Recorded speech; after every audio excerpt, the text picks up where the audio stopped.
gosh. Okay, so first thing, because it's been on my chest, I want to talk about self-exit chat rooms, right? Yes, yes, that. Yeah. Bro, like it came to mind and I'm like, this is kind of dangerous. So like for some odd reason, I was in my best friend of mine when this popped up, okay, Hmm.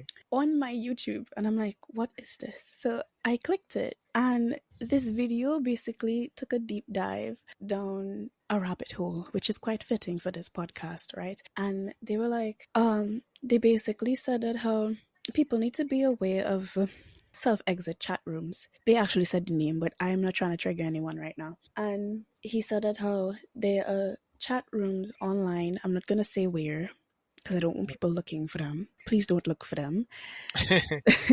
There are chat rooms online where you enter them and it's basically a community of like-minded people in that state of mind, okay?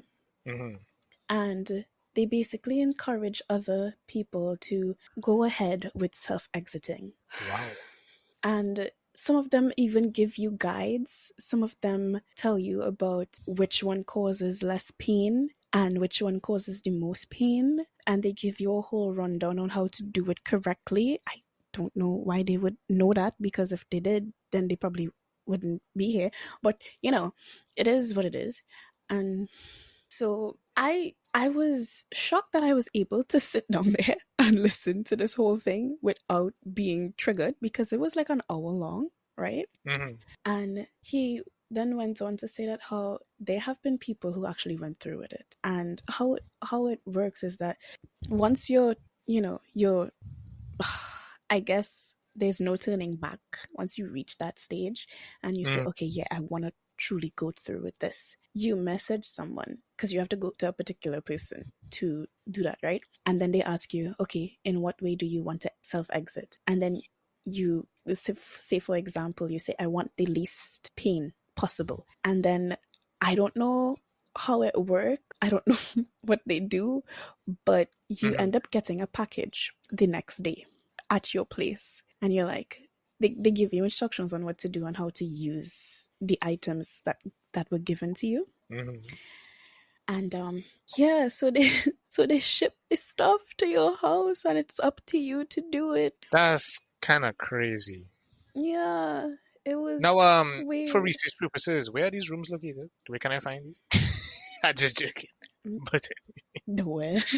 it's kind of that's really weird. Mm. That's really really weird. You know. It like kind of broke my heart because there was a mom who lost her child, and like she was being interviewed by this person, and she was like, I had no idea that my kid, like did such a thing, like was going through such a thing. Like they could have come and spoken to me, instead of just going through this whole thing. And I want other people to know that if your child is acting a bit off or like is, self-isolating themselves, like maybe check up on them, maybe try to at least go through their history on their, so that you're informed about their well-being, because I don't want anybody to lose their child the way that I lost mine. And I'm like, bro, a chat room, that's sad. And like if you figured out that you don't want to like continue doing it, they would kick you from the chat room. Well, yeah, understandably so, because it's only about people that just want to like leave. Like, why would they keep you there? Yeah. On another dark note, right? Do you know about the Dark Night Rises massacre? No. For a second there, I thought you were talking about comics, but no, I don't know about that. What is that? Okay.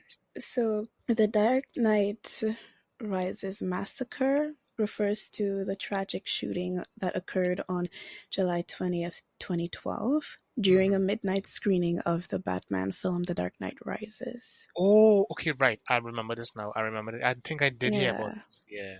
So, a gunman clad in tactical gear Hmm. entered the crowded theater and unleashed a horrific attack, resulting in 12 deaths and 70 injuries. This shocking act of violence not only devastated the local community, but also set ripples across the nation, sparking intense debates about gun control, public safety, and mental health. Now, here's my thing, right? Hmm. Why does, like, I'm genuinely curious as to why does America have such slack gun laws? Because the land of the free, I guess. I really have no idea as to why, and I don't know why guns are sold in Walmart, and like some 12-year-old can just go and like buy a gun and just come to school and then shoot up. I don't understand. They need stricter gun laws, you know what I mean? Hmm. It's and I believe like you have to be a certain age to actually use a weapon. They have to put an age limit on that.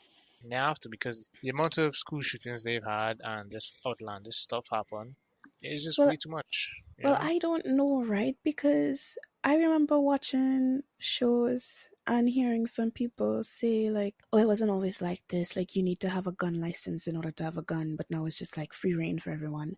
Yeah, pretty much. And I'm like, but why? Why is it like that? You know? And it got to the point where I listened to other people talk about going to America and it feel a bit unsafe, like to just even slightly offend anybody Yeah. because everyone is walking around with a strap and they're not. hmm And they're like, And the yeah, thing about it is people no. don't want to and they don't really need to, but it's a necessity in this day and age because you don't know when somebody would just walk up on the streets, pull out something, or just start, you get yourself in the middle of a crossfire or some trippiness go wrong. And yeah, and it all depends on where you live too, the state you live, um, the area that you live as well. You're just looking out for your own self and your safety because of how outlandish stuff things are now, you know? Yeah. So this incident that happened profoundly impacted the movie going experience, leading to increased security measures in theaters worldwide and leaving an indelible mark on popular culture's intersection with real world violence. I guess we spoke about it before, but we spoke about it in terms of like games, right? Like, do Yeah. you think movies, like how do I put like this? like like movie like in real life is imitating movies and do violent video games cause people to be violent in real Oh life and yeah, stuff yeah. So like that. do violent movies cause people to be violent or bring out more violent tendencies in And people? the thing is, I can't really see because in my experience I know how to tell fact from fiction, real life from fiction. I know what it is. Now, can you relate to some of the characters and these scenarios in these movies? Sure. Right, Mm-hmm. if you experience it or not. I'm not talking about like well, some people have experienced, a gunfight, this, that, the other, having a fight with something serious, with a knife or weapon involved, whatever the case may be, depending on profession, i.e., police officers or the army, yeah. But Yeah. there are a lot of people that sympathize with like the emotions, the life experiences, the background stories of like these fictional characters. But the thing about it is, these characters, it shapes them to be like so negative and they do outlandish shit, and then a superhero just swoops down and then puts them behind bars, and then they get out and then they go on a rampage and the superhero comes back again after a while, and it's a cycle, but it's a fictional story, so it's like you have to kind of distinguish that. And I think a lot of people that are growing up in like, or if they're growing up in a bubble and they haven't really faced reality and say, okay, this is not acceptable in reality, there's no boundary line or whatever. It's like they can't tell the difference, and then they just do outlandish shit, and then they get punished for it. You know? Well, okay, so let's not think about it from a violent standpoint, right? Like, do hmm you think movies on a whole have a general impact on your emotions and stuff? Like, Yeah, yeah, or make you want to act out certain things. Say you watch a romantic movie, right? For hmm God knows why, let's say 365 days, or like Ah, 50 Shades yes. of Grey, Watch a right? romantic movie so that your single heart could be Yes. depressed. Love that. No, that's not what I meant. But like for the two movies that I call 365 Days and Mm-hmm. 50 Shades of Grey, right? You have some freaks coming out, bro. You know? Oh no, yeah. And Oh they're no, like, yeah. "Oh my gosh, I need to go and do something. I need to get me a Christian Grey. I need to get me a Massimo. I need to be reeled, okay? Yeah. Yeah." It, But it puts it puts the need and the want for that type of connection or physical touch or that experience. mm, It puts the need and want in the brain, right? It gives you the dopamine rush, right? And yeah. you know but into I was just thinking okay, so right, here's an example, right? It's Hmm. something that is not really violent, but it kind of plays into the situation where a long time ago, this young teenage girl, can't remember how old she was, decided to take her mom's car and go joyriding Why do I feel like I busting through heard this before? fences and all that stuff. Ended up in She wanted to play the school GTA. football field, all kind of stuff. Yeah, she wanted to be like she wanted to play real life GTA, and it's like Yeah. at that point, that's a lack of like instilling what is reality, what do's and don'ts. You cannot do this. You have to, there's no separation of like fact and fiction there, or real life and fiction. Like you could do stuff and act out stuff, like emotional and all that stuff in something like a game or something like that. But I mean, Mm-hmm. it satisfies the craving, I guess, and then like people just go Okay. back to normal, whatever the case may be. Who knows? But then they didn't have the ones that are just like there has to be something wrong for you to actually go and do that in real life. I believe. Okay, so let me ask you this, right? What if it came to a point where criminals are tested through video games, right? Whereas, say you put on a game, you put on a game like The Sims, Hmm. and you see how they Right. would play as a sim, right? If like their first instinct is to Hmm. drown someone in the pool because that's what simmers do, right? Um, Not me. I haven't drowned anyone in the pool, but that's what some people do. not Some you. people lock some Well, people up in wait, yes. wait, wait, wait. Then there's some people that lock other people up in a basement, essentially slaves, right? And they're like, you gotta work for me, I Hmm. gotta make money, right? This is how this is gonna work. You trap them. There are different ways to be a horrible person in The Sims, but yeah. Yes, yes. You've So told me what multiple if? ways. Yes. So what if maybe in the future when it becomes like a digital reality, Hmm. that's how criminals are being like, you know, tried. Like, okay, let's see what you did. You know? That would be so horrific, and that would be so inaccurate, and just a horrible way of actually trying trialing criminals. I don't know why, especially if like they're using Sims and GTA, because a random person would just on a motorbike. I walk in on the sidewalk in GTA. This random person just decide to run over. This random NPC ketchup apps decide to run over me. It's rocket launcher. You know what I mean? Is rocket launcher standing behind him. But that does not mean I have the tendency or the will or the want to do that in real life. Okay, but okay, say they have a coder, right? So they make their own specific game and they say, okay, they made a detailed layout of the scene of the crime, right? Okay, no, well that's And different. then they tell you we're gonna put you inside of a character. We're gonna make you play a character, and I want you to reenact the scene as this character, so that you know Yeah. see Now, exactly what he did instead of like taking it word for word. Because I guess if you're because in video games you can like turn off everything else, right? And you can be yeah. transported into that game. So what if it's like that? You know? I mean, if they work with like colleges and people who are versed and experts in human behavior, Mm-hmm. and how people think, so they could um, identify like through the game, right? As you've said, right? Different tendencies and stuff. If somebody's a little off, somebody may think differently, whatever, whatever. But they also have countermeasures. They also have to have countermeasures in case people think differently and may do something, but they're not actually, guilty or would actually be a murderer or a criminal. You know what I mean? Okay, but I feel like, and So you could get people's confessions out of that. Like, say someone was forced to confess to a crime that they didn't do, right? And then mhm. they're like, okay, so you got to take us through exactly what happened from the moment you wake up this morning and you ended up at this place, right? Right. Uh, Because then there would be some discrepancies, no? If the person was lying. Yeah, they Because they would. weren't actually there, they didn't actually commit the crime. Yeah, yeah, Yeah, that but is true. anyway. And not to mention, right, most people don't envision themselves as the characters either. So you can tell somebody, okay, you're gonna play this character, right? Mm-hmm. Now there's two different scenarios that could happen. The person fully immerses themselves in their character, Yeah. right? As in they're playing that character. And they would act in the situation or do things in the situation that the character would have done depending on how things have happened, how it has affected the character and the storyline goes and whatever. So they would think, okay, I would do what this character would do in this like what this character is faced with in this situation. Now, what they would personally do in real life would also affect that and influence the choices made, right?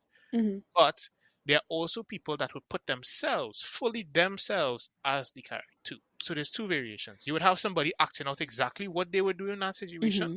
and then they have somebody who would do or act out what would happen in the character's perspective. Like they're just playing and going along from the storyline that that character would do. Mm. But the sad part is that this person was not playing out a character. Okay. And I think people are going to be like, you're straying from the story. I want to know what happened in Aurora, Colorado at that time. Okay, because I don't know. Can you like please inform me? Right. So this guy, I'm not gonna say his name because he does want notoriety, and we're not gonna give him that. He entered the theater as a regular schmegular person. Okay, nobody knew that he was off in the head. Okay, nobody knew what this man had planned when he first walked into the theater. And he's like, just a normal, chill person. He walks in, he holds the door for people. He's, pleasant, a regular human being. And then I guess twisted messengers were just talking in his head, whispering, saying, listen, I think now is the time. You gotta go. You gotta do this. We gotta murk some people, okay? And he goes into the theater. He pretends to get a call, like 30 minutes into the movie, right? He pretends to get a call. He walks out the exit door. But what other people didn't know, who did see this guy walk out of the exit door, was that he lodged something into that exit door so that he would have easy access to coming back into the theater, because exit doors lock automatically, right, when they closed. So that's what he did. That was his plan. He goes over to his vehicle that he parked out behind the theater, and if anybody looks at him, if anybody notices him, he's gonna murk them on site because he doesn't want anybody, no witnesses. Okay, so while he's shuffling around in his white car that's basically in this empty parking lot, he stops putting on his tactical gear and he sees someone who comes to throw out the garbage. Mhm. Right? They come to throw out the trash, and he's like, okay, I'm ready. Hand on his pistol. Nothing. They don't look at him. Their eyes didn't widen. If they did notice him, they just went back in. Okay? He said, okay, we still good. They didn't have to die. He walks back in, and he in the exit, through the exit door, right? And this is where things go downhill. So there are points that I made, and one, tear gas was thrown to disorient people. Okay, people were screaming. They were like, "Oh my gosh, it burns! It was so hard to breathe. It was so hard to breathe." And I thought that if I put my head up to get air, right, it would be better. But like people who had loved ones, they were being pulled down to the floor, which was only more difficult because the gas, right? So during the time of the shooting, most of the lights were still off and the movie was still playing in the background. I cannot imagine how hard it is to have a movie playing in the background, because that's, we watch Deadpool, okay? Stuff that's be Mhm. going on in the background that you don't really take on. But in real life, bro, I don't think you would want to watch that movie ever again, because that's like PTSD, That's like going to World War and then hearing a plane passing overhead and you're like, "Oh my gosh, they're coming for me." Right? It will have that kind of impact. But Yeah, yeah, yeah. anyway, so no one could have made sense what was happening in the moment. Okay, like people have tear gas disorienting their senses, and then the movie is like really, really loud in the background. The killer was armed with a shotgun, a semi automatic rifle, and a pistol. Okay, so he came prepared. I don't know why the devil was doing its work, okay? And the killer leaves his computer on max volume. This is his distraction because he doesn't want anyone to interrupt, okay? There were 40 minutes of silence before the music started blaring, and then after an hour, the music stopped. So in his mind, he's like, I'm going to the theater. Max casualties, because I do not want any police officer coming here. I want to get the maximum number of casualties here. Okay. So his plan was to leave his apartment unlocked and Mhm. set timers on two items, right? One was his computer and one was a music box, a boom box, whichever one it was. Okay. But he put them in separate places. So obviously his computer is indoors. He put the boombox outside of his apartment complex. And his plan was, it's gonna blare so loud that people are gonna be attracted to it. Okay, they're gonna want to take it off. And his whole plan of leaving it in his apartment and his apartment unlock was that, well, if they can't get me, then they'll walk inside. Now, inside is a maze of tripwires. He booby trapped his place, okay? And so there was one neighbor. She was downstairs. Okay, she was the unit below him, and she was like, "Look, I know times are hard, and like some people here are uni students, but this is ridiculous. This is like 11, no, this is a midnight. This is midnight, okay? And music is blaring so loud, like, bro, I want to sleep." So she goes upstairs to his apartment, right, trying to get his attention, like, "Yo, can you turn off the music?" She opens the door, finds out that the door was unlocked suspiciously, and Mhm. divine intervention happened. Okay, the Lord pulled her back from by her little ponytail. I don't know. Okay, we don't know. I'm just saying this. But the Lord did tell this woman in some way, form, or fashion, family better not go inside there, you know? But anyway, so she stood up outside contemplating, like, should I go in and like look for the guy and tell him to turn down the music? But ultimately, she did not. She just went back to her unit. I said, God bless you, Gil, because you lived another day. Okay? If she had walked in and she tripped one of the wires, it would have set off a bomb. And the bomb would have collapsed the whole building from the amount of explosives that it had. It would have sent stray bullets because he had bullets in a jar that was connected to the bomb. That if it went off, the bullets will just fly everywhere and kill people. So if that had went off, then the police and all emergency personnel would be at the apartment, right? Which leaves the theater, to his demise, because everyone is going to be so occupied with the apartment that they're not going to have enough people to send out to the theater. That was his grand plan. Now, if no one went inside, he also set his boombox to the same set timer as his computer, where there was 40 minutes of silence and an hour of music, loud, blaring music, and then it would stop. Now, if you went over to the boombox at that point in time, you would see three things. You would see the boombox, you would also see a toy car, and a remote control. Now, you would think that the remote control was for the car. And I don't know what son of a gun he thinks of an adult would see this loud boombox who wants to take off the music and say, "Yeah, you know what? I'm going to leave the music running and I'm going to pick up the remote control and play with the remote control car," which makes no sense to me. So my only guess is that he was hoping that a child would pick up that. Okay, but why would a child be up at 12 p.m. or like midnight, going to play with a random RC car that they found in the bush? Anyway, so if you did manage to pick up the remote control, it was not for the vehicle, the little toy car. It was actually linked to the bomb inside his apartment. So you'd be pressing buttons thinking, "This, I'm gonna drive this car," but then before you know it, the apartment behind you like blows up. And again, which leaves all emergency personnel to the apartment, right? That part didn't make no sense to me as to why he was so adamant that it had to be an RC car. But anyway, to his disappointment, okay, because it had to be to his disappointment at this point. Thankfully, no one played with the remote. No one stepped into his apartment, but they did take the RC car. Okay, they took the car with no remote, bro. But anyway, so aside from that, the points go on to say the police found a calendar in his apartment, and the date, July 20th, had Mm. been marked with a weird looking symbol. And they had asked him about the symbol. He's like, "That's my logo." So it's a circle with a one and an infinity sign in the middle of it, right? That's his logo. Mhm. Whatever.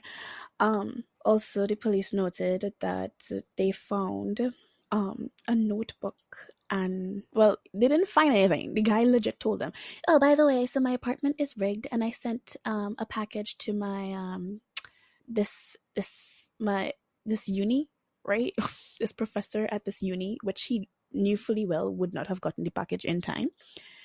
And yeah, so by default, they were like, "We don't know what's inside this package, but it's too small to be a bomb. But nevertheless, bomb squad, risk your life." Okay, bomb squad goes in and they do their thing. They slowly take up the package. They open it. Bizarre item found was a stack of $20 bills. Yeah. But what was weird about this was that the edges were slightly burnt. Okay. And then it had a notebook, but this notebook was essentially like a diary, right? And in this said diary had detailed plans of that day. It says, targets random. The cruelest of fate is unkind to the misfortunate. Method, bombs. Too regulated, too suspicious. Biological warfare. I'm too impatient. It requires extensive knowledge and chemicals and equipment. Serial murder? Too personal, too much evidence, easily caught, few kills. Mass killing? Maximum casualties are easily performed with firearms, though a bit primitive in nature. No fear of the consequences of being caught, 99% certain. So homeboy was prepared to be caught, okay? Crazy. Yeah. Venue. Airport or movie theater. Substantial security and too much history with tourism.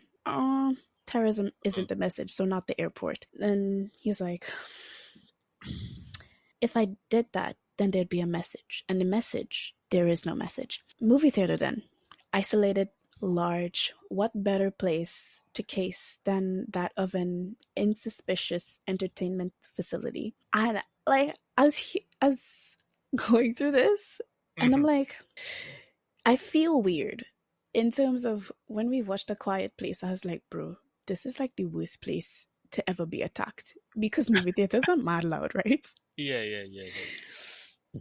So imagine you have people screaming, but people scream for different things in different theaters depending on what the movie is. Yeah, yeah, yeah. So imagine being attacked by death angels, bro. And you're like, why they just don't attack the screen? Why are they attacking me? You know, the screen is the loudest thing out there. But anyway, so I guess his thing was, okay, no, there's just going to be a lot of people. Okay, cool. And so he then goes off to, like, he did research on theaters nearby, and it states south side of Theater Optimal, 15 screens for his, theater of choice. My gosh, In the diary, he writes about the human capital, the concept of worth, how much a person's time is worth. A surgeon's time is worth more than a janitor's time. But life is priceless. You can take away a life and your human capital is limitless. He then goes on to say that it's more important for a killer to kill more than just one person because it increases the worth of the person doing the killing in a mathematical way. I was utterly confused. But I'm guessing he's like, you know how they say time is money yeah. anymore? I guess he's like, in that sense, money is your capital, right? But Mm-hmm. his capital is human capital. So I guess the more lives that he takes, his human capital goes up. That's so eerie. That is so eerie. Yeah, it is. It's quite disturbing. But anyway, the psychiatrist involved in the case, who had been seeing the killer before this whole shindig went down, okay? Mm-hmm. People hate her. I mean, I hate her. I hate her because she didn't do anything. Like, he straight up told her, I want to kill people. And like, you're a psychiatrist, right?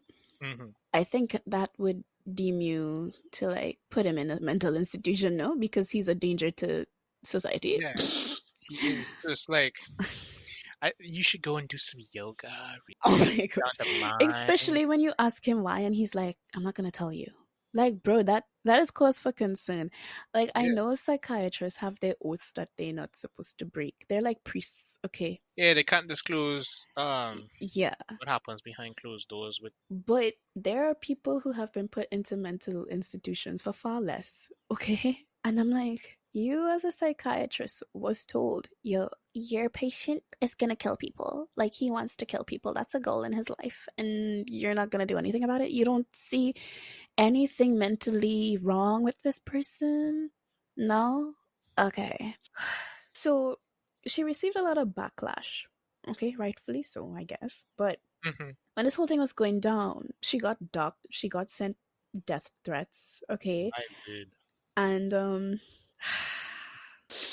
this woman is sick in the head. I hope that she doesn't still have her license because 9 years, well, essentially like 10 years after the incident happened, she released a book. And the book was titled 9 Years, 364 Days After the Crime. She starts every chapter of her book with a Joker quote in which a lot of the victims and their families do not like the Joker comparisons that the media made about the case, and even the killer himself said that he wasn't inspired by the Joker or anything like that. A lot of netizens say that the book made it seem like she was the biggest victim with regards to everything that transpired. How do you turn that situation into you being the victim? What? I Yeah. guess because at the time of the trial, when they were like, when they were asking, okay, so he told you about his plans before. He's like, yeah, but not like really. He just mentioned it, but he never went into detail about it. Wow. Yeah, Suzanne, because he never like he didn't want to go into detail because he know he'd get incriminated. Like if he confesses to doing a crime, you can either go to the police with that or I don't, Yep. anyway, she failed as a psychiatrist in like making sure that her patient was okay. Oh, she more than feel. And She then on more than. top of that, yeah, you received death threats. Yeah, your place and your name was doxxed. Okay. But that doesn't give you the right to like take a situation where people lost lives. A 6-year-old child lost her life. Okay. And you want to make it seem like you're the biggest victim out there. Like you were there when the massacre went down. Like you were in the theater at 12 midnight when that happened. You weren't. So I'm a bit confused as to why this book one has Joker quotes in it, even though the guy was like at the time of this was at the time this was going on, he's like, no, I never got inspiration from the Joker or any games or anything like that. But she still put Joker quotes in every single chapter. It's sick. What? Why? I don't know, bro. I don't know. It was just sick. At that point, you're literally just trying to. Yeah, yeah. Okay. Okay. I'm gonna try to Mm-hmm. end this off on a lighter note because these topics have been a bit dark, right? My condolences to everyone that has been related to that case. My heart goes out to you, and I will pray for your family and the souls to be continued to rest in peace. No, but it does suck. It does suck that you have to lose somebody, whether Yeah. it be your child, your brother, your sister, your mom, your parents, or your significant other in this situation. And then you have Mm-hmm. to then hear about how the same psychiatrist who should have done something to prevent this man from being out Mm-hmm. in society writes a book and just puts Joker quotes in every the beginning of every chapter like it's some kind of a joke. No pun intended, right? Whereas like Mm-hmm. it's like she playing into the whole story about how like oh this happened at a Dark Knight thing. Oh, we're gonna put some Joker quotes here. It's gonna be fun. It's gonna be great. It's Mm-hmm. like no, no. Hey, He didn't even when like people Batman say like Lord that. give me patience, right? Mm-hmm. Then people had the will of patience. Must have had the will of His patience like Job, as he's saying. Joe. Okay. Yeah. Um, so, have you heard about the Library of Alexandria? No. Okay. So, you know how we were talking and we were like, okay, but what if history, is not correct? Oh yeah, yeah, yeah. The Library of Alexandria, one of the most famous libraries of the ancient world, was located in the Egyptian city of Alexandria. Go figure, right? Right. Established in the 3rd century BCE, for those of you that don't know, that's before Christ existed, was a center of learning and scholarship, attracting scholars, philosophers, and scientists from all over the Mediterranean. The library is believed to have housed hundreds of thousands of scrolls containing vast amounts of knowledge and subjects ranging from mathematics and astronomy to literature and medicine. So there's a lot of knowledge to be learned there. Mm. The destruction of the Library of Alexandria is shrouded in mystery and controversy. There is no single event that is universally agreed upon as the cause of its demise. Instead, the library likely suffered multiple incidents of damage and neglect over centuries. Some of the key events associated with the destruction include the Siege of Alexandria 48 BCE, during Julius Caesar's Caesar's during Julius Caesar's siege of Alexandria, part of the city caught fire. Some historians believe that this fire may have spread to the library or the storage areas where the scrolls were kept, leading to the loss of many works. So I'm thinking, right? Mhm. What if I personally believe there's no denying that back then they were more this is just my opinion. They were more technically advanced than we are now, right? Yeah, Because a lot of history has been destroyed over the years, and some things are still a mystery. And they're like, that rhymed for no reason, but they were like, oh, I don't know how the Egyptians moved this. I don't know how the Egyptians got this tomb inside here in these narrow AF corridors, okay? But yeah, it's a mystery to behold. And then they had electricity, okay, in those eras. I don't know. People really think that back then they were just primitive, okay, like cavemen. But still, who's to say that they didn't have a lot of cures for a lot of things that we have today, you know? that is true. That is true. Because not to get sidetracked, but like anything like Mm-hmm. organic in terms of medicine wise, like you could use this and that and just blend Mm-hmm. these two things up together, drink it, and it will get rid of this, it will cure, it will help with the sickness, this, that, the other. They take all of Mm-hmm. these videos down from YouTube and social media. Yeah. The pharmaceutical industry. They do that so that, people just go and keep buying pills. All the while they're killing you slowly, but we would never know if that's true or not. Oh, boy, don't even get me started on the COVID case. Oh my word. Did you watch the video? I don't think you watched the video. But anyway, so that's one part, right? If it did have life-changing medicine, like excuse me, step-by-step guides on how to save your freaking population, right? From deadly diseases and cure them, then I don't know, but some people just like to stay in power. As you say, big pharma is out here like, we need your money. So I Yep, need you to creating be money. unhealthy so that I could keep popping you pills. I am just a pill pusher. I am your local legal drug dealer, but we'll move on. The decree of the decree of listen, I cannot say this name to save my life. So if I butcher it, RIP to your ears. Theophilus, okay? 391 CE. So Big J has arrived, okay? Christ existed. Right. The Christian patriarch Theophilus, I don't think I'm saying that You're correctly. butchering that word so much. You know what? Theophilus. Say it for me. Theophilus. I'm done. Ordered the destruction of pagan I don't, temples. I don't know if that's right, by the way, but I just. Anyways, go ahead, continue. Right. Ordered the destruction of pagan temples in Alexandria, which may have included the Serapeum. Yeah, we go with that.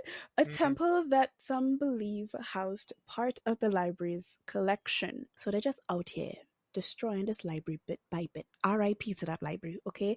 The Muslims' conquest. 642 CE. According to some later accounts, the library's remaining scrolls were destroyed on the orders of the Muslims' conqueror, Caliph Omar.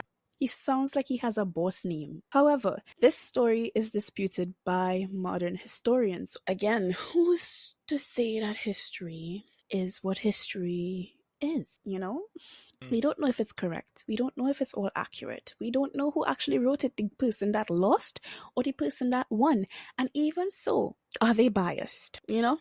But anyway, despite the uncertainty surrounding its destruction, the loss of the Library of Alexandria is often seen as a symbol of fragility of human knowledge and the catastrophic consequences of cultural and intellectual destruction. The library's demise represents one of the greatest tragedies in the history of learning, with countless works of ancient wisdom lost in time. Well, to time. Wouldn't you have want to go there? I would love to know what it looked like. Yeah, Sam. Yeah, yeah. That's so sad though. Imagine like I don't know.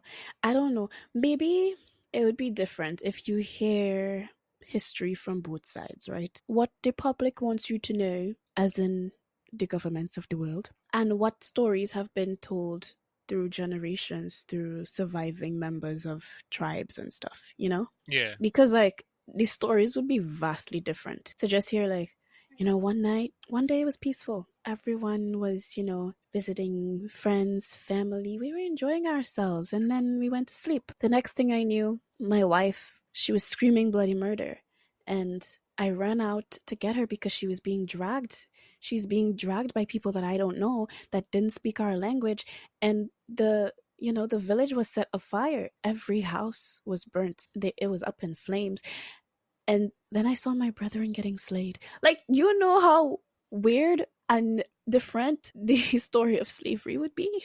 Yep, that is true. Yeah. It would seem like a real boss story if it was told from the slaves, because the rebellion came, and I would love to know how the rebellion went, I from their point of view. Because the white people, It'd be interesting to see the perspective. well, not the white people, the conquerors at that time, because it wasn't just white people, okay? Oh no, no, no, Spain, no, no. They Spaniards sold their also own. came, right? They sold their homies off. Yeah, and even Crazy. like, bro, that's so weird, right? Because it also had, I can't, I think it was Haiti. I'm not too sure. Haitian people, please let me know in the comments if I am wrong, if I am incorrect. That's okay. I'm open to criticism, but do properly educate other people in the comment section. There was a country, I think it's Haiti, whose government at that time, or government, like whoever was in charge of Haiti at that time, right, was like, yes, so we're gonna keep selling slaves, right, to the French. Mm-hmm.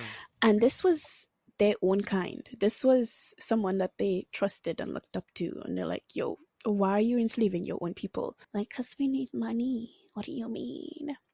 Yep. Yeah. Yeah. Money, It's so status, sad. power. Yeah. And like, now the only people who are able to tell history is us, because we live in true history right now, right? Like, at some point you're always living through history, but I think this is the lowest point in history, because Gen Z brain rot does not need to be loved. Yeah, Gen Z brain rot does not need to be put in history book.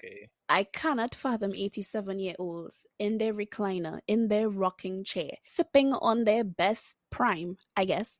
And it's like, back in my days, I rizzed up your mom, your grandmom. And they're like, Grandpa, what the hell are you talking about? They're like, you see, we used to bond over skibbity toilet. And they're like, Grandpa, did you take your meds? I don't think Yeah. you would see how that would be a valid story time, right? It would be like, Because we when you have speak people. English, is your memory kind of blanking at some points? I don't understand. It, it's such a low point in human history, man. Oh my god. It's a sad time Yeah, it is a for sad time. history Very now, sad. especially if the next generation after us have to say. Because, in our time, we had like, oh, yeah, Mm-hmm. my grandfather was a World War II veteran, and then you have the World War stories.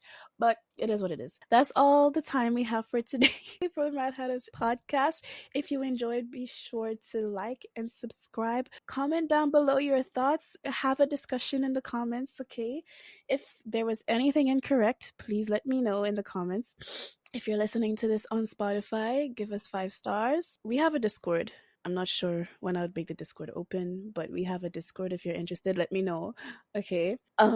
We also have a Facebook page where we update the community there. So be on the lookout for that. If you want to join on Facebook because you don't want to be on Discord, you can head over there. And be sure to follow the Instagram and TikTok. And we'll see you the next time we jump down that rabbit hole.